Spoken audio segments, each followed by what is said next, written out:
और उस पॉइंट को इस प्लेन पे लाई करा देते, वहां से लैम्डा की वैल्यू आ जाती है, लैम्डा की वैल्यू पुट करके ये पॉइंट पी आ जाता। फिर यही लाइन इस प्लेन दूसरे वाले प्लेन को कट कर रही थी, इस पर ये पॉइंट रखते, लैम्डा की वैल्यू आती है, ये पॉइंट आता, दोनों पॉइंट के बीच के डिस्टेंस निकाल देते हैं। ये था, बस यहाँ पर एक -1 कर लीजिएगा बस, बाकी तो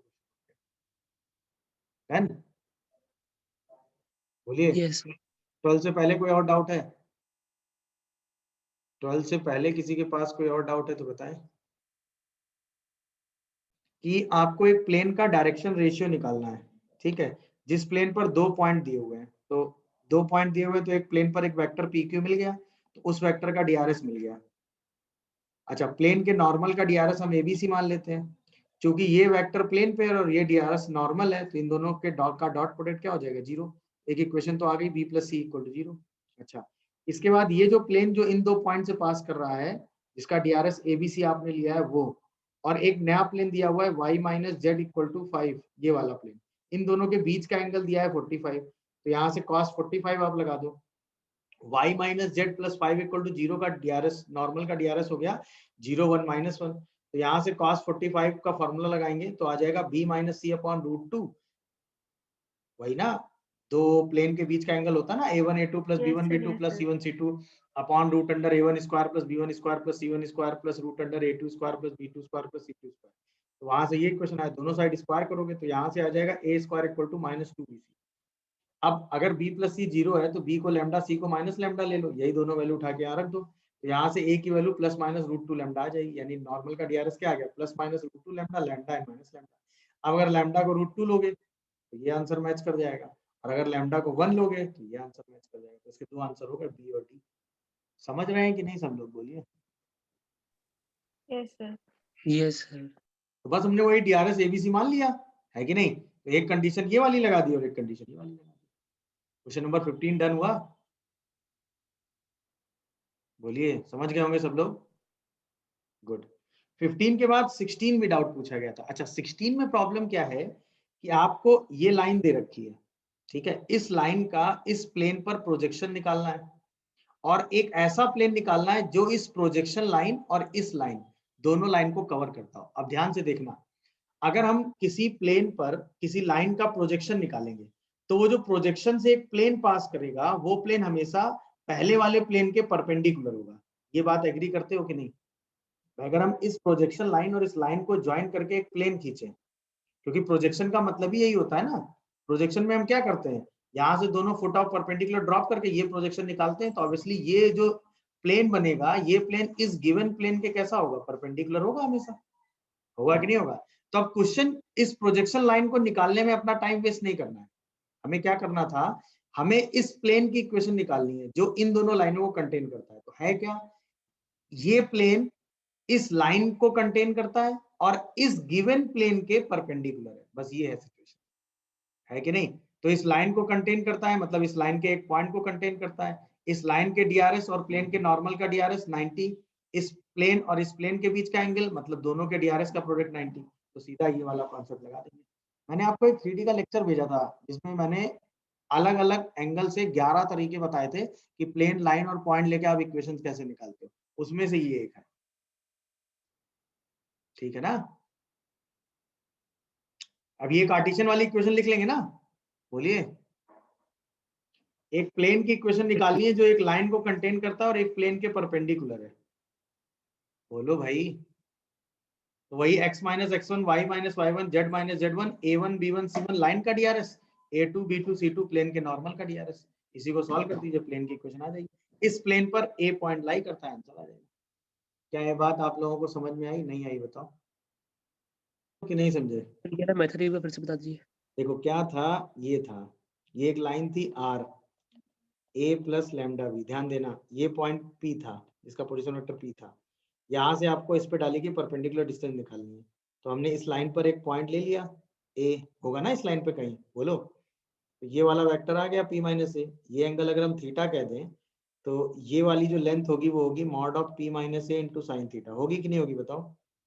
अब mod of p minus A into sine theta की वैल्यू को हम लिख सकते हैं mod of p minus A cross b by mod b, बोलो, लिख सकते हो कि नहीं? क्योंकि इसके पैरेलल वेक्टर b है ना, और बी और इस वेक्टर के बीच का एंगल कितना है, थीटा।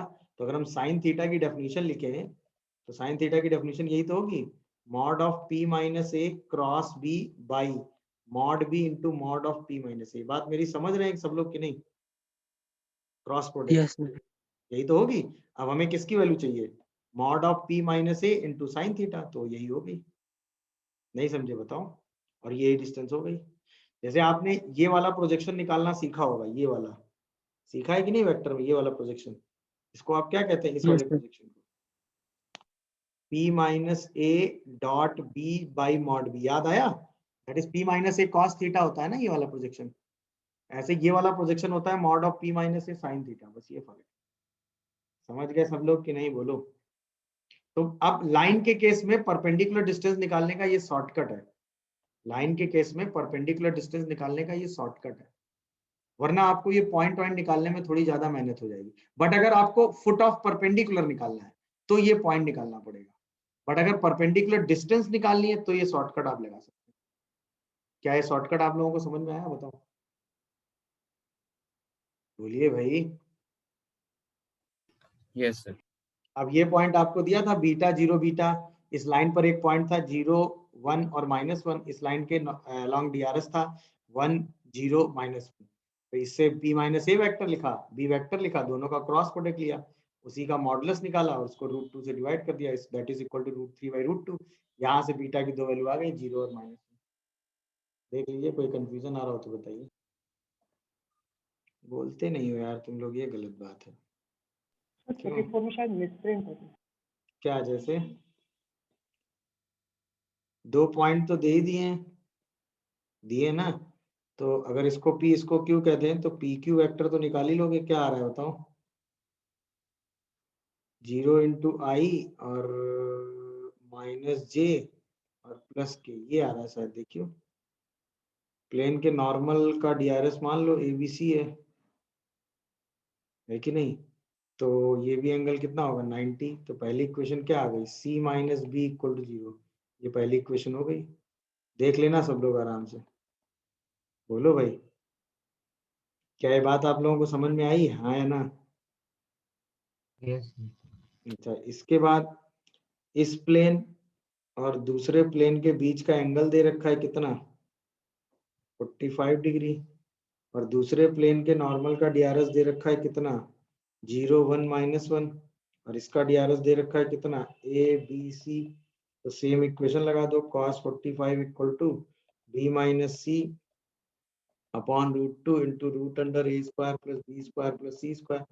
यहाँ से मेरे हिसाब से वही चीज आ जाएगी फिर से, b माइनस सी का whole square equal to a² plus b² plus c²। यहाँ से शायद a² इक्वल टू -2bc फिर से आ गया।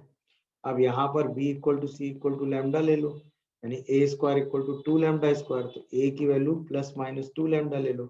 तो डीआरएस अब की क्या आ गया, वही आ गया +-2 lambda, lambda and lambda.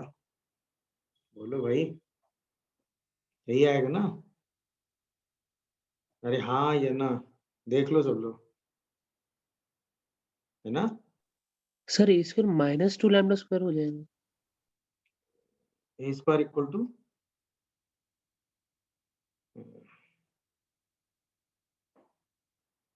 a² equal to -2 lambda square हो जाएगा क्या। 34 में यहाँ करेक्शन कर लो, ये माइनस साइन है, ठीक है ना। जब यहाँ माइनस साइन आ जाएगा तो दिस माइनस दिस करोगे तो प्लस जी हो जाएगा, प्लस जी हो जाएगा तो प्लस हो जाएगा। अब वही चीज आ जाएगी घूम के फिर तो, बोलो b equal to lambda and c equal to minus lambda ना। अरे बोलो, अब ठीक है तो, अरे बोलो यार, क्वेश्चन खत्म हुआ कि नहीं। यस सर, मैं थोड़ा कंफ्यूज हो गया था फिगर में। ना फिगर में कंफ्यूज होने की जरूरत नहीं। देखो ये इस टाइप की सिचुएशन है, दिखा सबको, मान लो ये P है, ये Q है, ये R है और ये O है। अच्छा O तो अलग ही दिया हुआ है,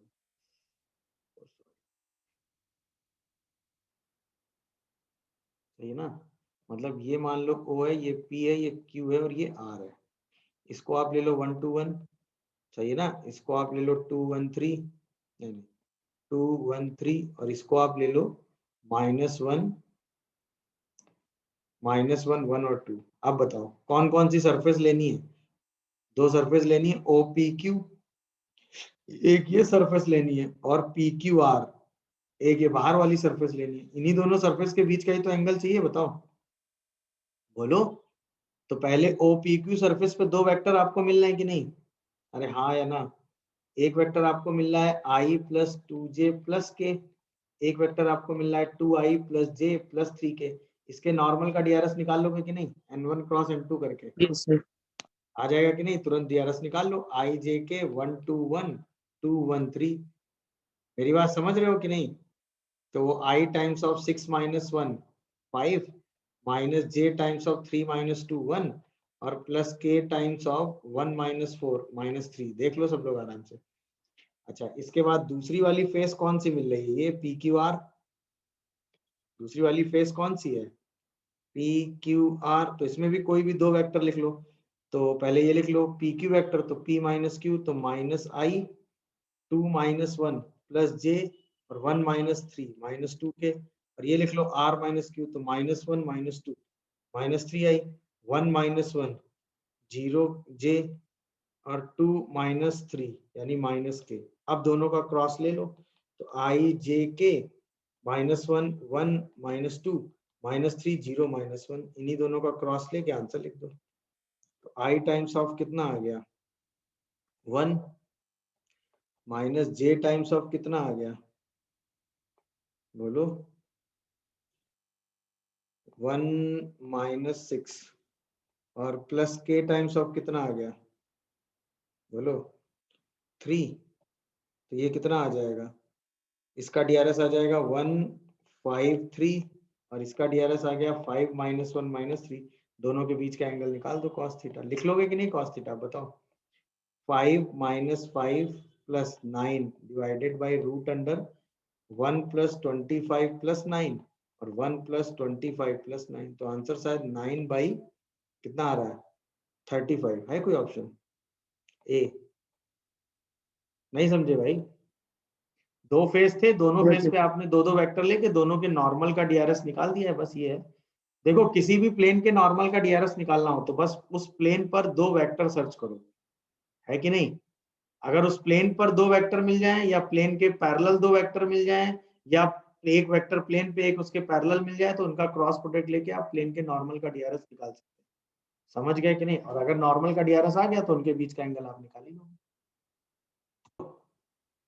भाई दो प्लेन के लाइन ऑफ इंटरसेक्शन से एक प्लेन पास कर रहा है।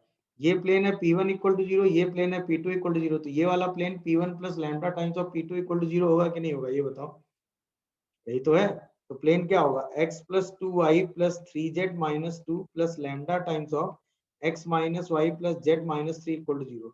यानी x 1 + lambda, y 2 - lambda and z 3 + lambda and minus plus का -3 लैम्डा -2 = 0। इस प्लेन पर आपने परपेंडिकुलर डिस्टेंस डाली है कहां से? कहां से डाली है? 3 1 -1 से। तो वो डिस्टेंस कितनी आएगी? बोलो। 3 × 1 + lambda 2 - lambda and -3 + lambda and -3 lambda + 2 का mod divided by √under 1 + lambda का होल स्क्वायर 2 - लैम्डा का होल स्क्वायर एंड 3 + लैम्डा का होल स्क्वायर इक्वल टू 2/√3। बस इसी को सॉल्व करके क्या निकाल दीजिएगा? लैम्डा। और वही लैम्डा पुट करके आंसर दीजिएगा। समझ में आया तरीका क्या करना था? बताओ भाई, बोलिए। Yes, क्लियर हुआ क्या करना था भाई इस क्वेश्चन में? बोलो भाई। yes, sir. किसी ने लैम्डा निकाला है? कितना आ रहा है? अच्छा, यहाँ से लैम्डा आ रहा है -7/2। पुट करेंगे तो आंसर ए आता है सर ना। गुड। आगे बताओ नेक्स्ट। भाई सिंपल सी बात थी, हमने P point alpha beta gamma माना, उसकी x + y - 3 से हमने इमेज ली। तो जब वो इमेज वाला फॉर्मूला लगा देंगे यहाँ पे, क्योंकि भाई एक्स एक्सिस जेड तो कांस्टेंट ही चल रहा है ना, क्योंकि एक्स वाई प्लेन वाली लाइन से मिरर इमेज ले रहे हैं, तो सिर्फ अल्फा बीटा की इमेज लेंगे, बाकी गामा तो गामा ही बना रहेगा। जैसे इसकी इमेज वाला फॉर्मूला लगा देंगे, वहां से एक्स 3 माइनस बीटा और ये 3 माइनस अल्फा आएगा। अब ये 3 माइनस बीटा 3 माइनस अल्फा होगा। ये पॉइंट कहाँ लाई कर रहा है? जेड एक्सिस पे। जैसे ही जेड एक्सिस पे लाई कराएंगे तो ये दोनों कोऑर्डिनेट 0 हो जाएंगे, अल्फा और बीटा की वैल्यू आ गई। अब आपने ये कहा कि distance of point P from X axis 5 है, इस पॉइंट के एक्स एक्सिस से distance root under beta square gamma square, ये 5 दिया हुआ है, तो beta square plus gamma square को हमने क्या कर दिया 25। और आपसे ये कहा गया पी पॉइंट का mirror image X Y plane से लिया गया, तो वो अल्फा बीटा माइनस गामा हो जाएगा, दोनों के बीच के डिस्टेंस निकाली वो 2 गामा आ गई। बीटा की वैल्यू यहाँ से उठा के हमने रख दी इस रिलेशन में, तो गामा 4 आ गया, 4 into 2 की आंसर। देख लीजिए कोई कंफ्यूजन आ रहा हो तो, जैसा क्वेश्चन में कहता जा रहा था बस हम वैसा करते। हाँ भाई, इसमें क्या करने लगे ये बताओ, बोलो। इस पॉइंट 103 से आपने फुट ऑफ परपेंडिकुलर डाला, ये पॉइंट आपको दिया हुआ है 5/3, 7/3, 13/3, और ये लाइन इस पॉइंट से पास कर रही है अल्फा 7 1, ये फुट ऑफ परपेंडिकुलर है। तो इन दोनों वेक्टर के बीच का एंगल कितना है बेटा, बोलो 90 डिग्री। तो अगर हम इसको ए, इसको बी और इसको सी कह दें, तो ए बी वेक्टर कितना होगा क्विक, 5/3 -1, बोलो भाई 7/3 और 13/3 -3। क्या ये बात आप लोगों को समझ में आ रही है बताओ? ऐसे ही अगर मैं आपसे कहूं कि सी बी वेक्टर कितना होगा क्विक, बोलो। ये समझ में आ रहा है मैं क्या कर रहा हूं और क्यों कर रहा हूं, बोलो। Yes, sir. दोनों वेक्टर के बीच का डॉट प्रोडक्ट कितना होगा, अरे बोलो यार। 0। बस डॉट प्रोडक्ट उठा के 0 कर दीजिए, खत्म। कर लेंगे कि नहीं बताओ, बोलो। जैसे ही डॉट 0 करोगे क्या बनेगा, 5/3 माइनस अल्फा इंटू 5/3 -1, 7/3 -7 इंटू 7/3, और 13/3 -3 इंटू 13/3 -1 इक्वल 0। मेरे हिसाब से यहीं से अल्फा निकल आता है। क्या बोलते हो तुम लोग, निकल आएगा ना? बोलो भाई, अल्फा निकल आएगा ना? क्या आ रहा है अल्फा, सॉल्व करके बताओ कोई मुझे। Yes. देख लीजिएगा, ये पॉइंट 17/3 दिया था, है कि नहीं? जैसे आप सॉल्व करोगे, यहाँ पे ये सब पॉइंट वॉइंट निकालने और लाइन वाइन निकालने में मत पड़िएगा, सीधा ही ज्योमेट्री आपने बनाई तो दोनों वेक्टर का बस डॉट प्रोडक्ट उठा के 0 करना था। जैसे 0 करोगे खट से आंसर। शॉर्टेज डिस्टेंस कैसे निकालते हैं जल्दी बताओ? सबसे पहले दोनों लाइनों के नॉर्मल का डीआरएस निकालते हैं कि नहीं, एक ऐसी लाइन का डीआरएस निकालते हैं जो दोनों लाइनों से क्या है, परपेंडिकुलर। तो इस लाइन का डीआरएस कितना है, 3 -1 1, क्योंकि एक्स वाई जेड सब पॉजिटिव, इसका डीआरएस है -3 2 4, तो इसके परपेंडिकुलर लाइन का डीआरएस कितना हो जाएगा बताओ, आई जे के 3 -1 1 -3 2 4, ये कितना आ रहा है बताओ जरा, आई -4 -2 -j 12 + 3 और के साथ कितना आ रहा है 6 + 6 -3, देखिए जरा कैलकुलेशन चेक करते रहना, -6i -15j + 3k, ये नॉर्मल का डीआरएस आ गया। पहली लाइन पर एक पॉइंट A1 दिया हुआ है कितना, 3i + 8j और +3k, और दूसरी लाइन पर एक पॉइंट A2 दिया हुआ है कितना, -3i -7j + 6k। तो A1 - A2 वेक्टर कितना हो गया, बोलो 6i + 15j और -3k। अब आराम से शॉर्टेज डिस्टेंस निकाल लो।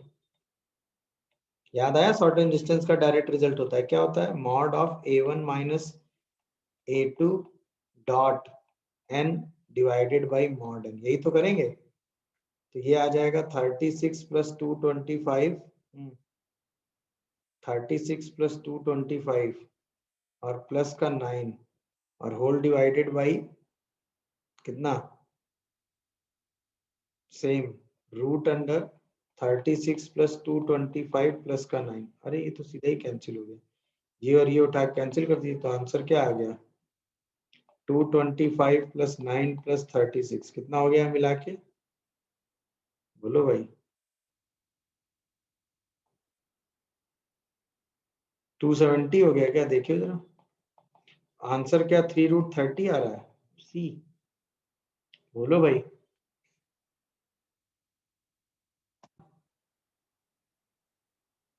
चलो 65 में क्या है कि दो लाइनों के बीच की शॉर्टेस्ट डिस्टेंस निकालनी। सबसे पहले तो ये लाइन निकालो सिमेट्रिक फॉर्म में, x plus Y plus Z plus 1 equal to 0 and 2x minus Y plus Z plus 3 equal to 0। तो सबसे पहले इस लाइन को निकालो, दोनों को ऐड कर दो। जैसे ही ऐड करोगे तो 3x plus 2y plus 4 equal to 0, और एक बार दोनों को सब्ट्रैक्ट कर दो। जैसे ही सब्ट्रैक्ट करोगे तो minus X plus 2y minus 2 equal to 0। अब यहाँ से कॉमन वेरिएबल y है, तो पहले से y की वैल्यू आ गई माइनस 3x प्लस 4/2, और दूसरे से y की वैल्यू आ गई x प्लस 2/2। अब इसको सॉल्व करो तो y is equal to x plus 4/3 upon कितना 2/3 विद माइनस साइन। नहीं नहीं नहीं नहीं, कुछ तो गड़बड़ किया है ना। सर ऐड करने पे z बचेगा। यहाँ z आएगा ना, ये सॉरी यार। हाँ x कॉमन वेरिएबल है ना दोनों में। तो x निकालो, पहले से x कितना आ रहा है 2z प्लस 4/3, और दूसरे से कितना आ रहा है 2y माइनस 2। देखिए जरा सही लिखा है मैंने। तो x/1 equal to z plus 2/3/2 और y माइनस 1/1/2। देखियो तो x/2 y माइनस 1/1 और z प्लस 2/3, ये आ रही सिमेट्रिक लाइन ना। माइनस भी होगा, क्या होगा 2z प्लस 4/3 के साथ माइनस भी होगा। अभी ठीक है देखो, अभी ठीक है तो यस अब L1 लाइन कितनी आ गई x माइनस 1/0 y प्लस 1/-1 और z/1, और L2 लाइन कितनी आ गई x/2 y माइनस 1/1 और z प्लस 2/-3। अब आपको ये मिल गया, देख लो आराम से। अब इन दोनों लाइनों के बीच की शॉर्टेस्ट डिस्टेंस निकाल सकते हो कि नहीं बताओ। सबसे पहले क्या निकालोगे n1 क्रॉस n2, तो वो कितना हो जाएगा i j के 0 माइनस 1 1 2 1 माइनस 3। कितना आ रहा है जरा बताइए जल्दी से। i के साथ कितना आ रहा है 3 माइनस 1 2, और j के साथ कितना आएगा -2 या +2, और k के साथ कितना हो जाएगा +2। तो बेसिकली इसको ले लो 1 1 1। ये आ गया DRS ऑफ नॉर्मल लाइन, मिल गया n वेक्टर। अच्छा यहाँ से a1 वेक्टर कितना बनेगा 1 -1 0, और यहाँ से a2 वेक्टर कितना बनेगा 0 1 -2। तो a1 माइनस a2 वेक्टर कितना हो जाएगा बताओ, बोलो जल्दी। 1 -0 और -1 और 2। अब आप आंसर निकालो शॉर्टेस्ट डिस्टेंस का। तो शॉर्टेस्ट डिस्टेंस का आंसर कितना आ जाएगा a1 minus a2 dot n divided by mod n। a1 minus a2 ये हो गया, डॉट n करोगे तो 1 -2 + 2 डिवाइडेड बाई √3 रूट कितना 9। तो आंसर कितना आ गया 1/3√3 है। कोई ऑप्शन क्या? अरे कुछ कैलकुलेशन गड़बड़ कर दिया क्या?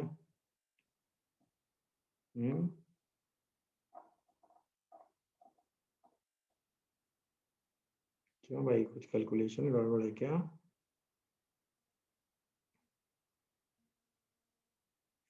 देखिए भाई कुछ कैलकुलेशन गड़बड़ है क्या?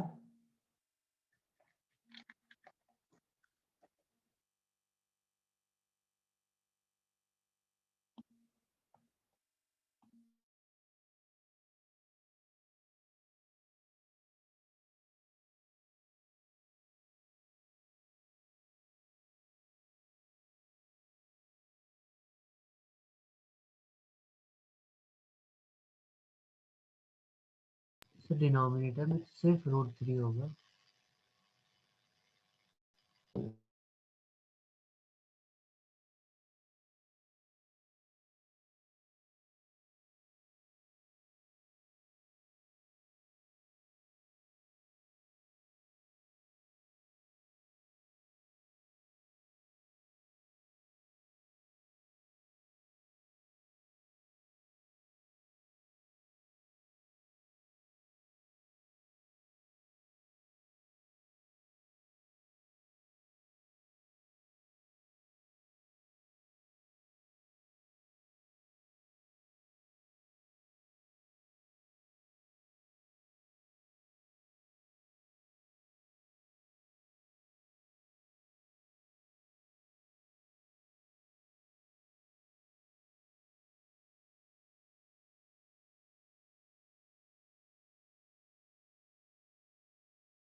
हाँ भाई, कैलकुलेशन चेक किया क्या तुम लोगों ने? सर e2 माइनस रूट 3 होगा, क्या क्या क्या? डिनोमिनेटर में तो सिर्फ रूट 3 होगा। ओहो, डिनोमिनेटर में से √3 हो, क्यों? अरे हाँ यार, शिट, मैं भी ना पागल हूँ। आंसर 1/√3 आ तो रहा है। हट। ठीक है ना? चलो और बताओ, आफ्टर दिस 65 खत्म हो गए सर? 3D में और कुछ बचा? बोलो। 66 ओके, तो सेंट्रॉइड वाला एनालिसिस कर लेते हैं। तो अगर एक प्लेन है जो कोऑर्डिनेट एक्सिस को ABC पे मीट करता है, तो अगर मैं प्लेन की इक्वेशन लिखूं x/a + y/b + z/c = 1, इस पॉइंट को मैं कहूंगा a0 0, इस पॉइंट को मैं कहूंगा 0b0 और इस पॉइंट को मैं कहूंगा 0 0c। और तो इसका सेंट्रॉइड जो है वो आ जाएगा a/3, b/3, c/3, और ये कितना दिया हुआ है? 1 1 2। सही है ना? तो यहाँ से a3 आ जाएगा, b भी 3 आ जाएगा और c की वैल्यू 6 आ जाएगी। देखो, तो प्लेन की इक्वेशन आ जाएगी x/3, y/3 और z/6 = 1। आगे बढ़ो। प्लेन निकालना ही नहीं है, फालतू का काम था। इक्वेशन ऑफ लाइन, नहीं, प्लेन निकाल के उसके नॉर्मल का DRS चाहिए था। तो प्लेन की इक्वेशन को अगर आप लिखोगे तो क्या लिखोगे? 2x + 2y + z = 6। तो इसके नॉर्मल का DRS कितना हो गया? 2 2 1। अब सेंट्रॉइड पता है, नॉर्मल का DRS पता है, लाइन की इक्वेशन लिख लेंगे ना? बोलो। अब हमें एक लाइन लिखनी है जो किस पॉइंट से पास कर रही है? 1 1 2 से, और उसके अलोंग जो वेक्टर है वो कितना है? 2 2 1। लाइन की इक्वेशन क्या होगी बताओ? x - 1/2, y - 1/2 और z - 2/1। देखियो, है कोई option? x - 1/2, y - 1/2, z - 2/1। B answer हो गया। जैसा क्वेश्चन में कहा बस वैसे ही करते चलेगा। दिखा सबको कि नहीं बताओ? यस। गुड। और बताइए नेक्स्ट आफ्टर दिस 66 और कौन सा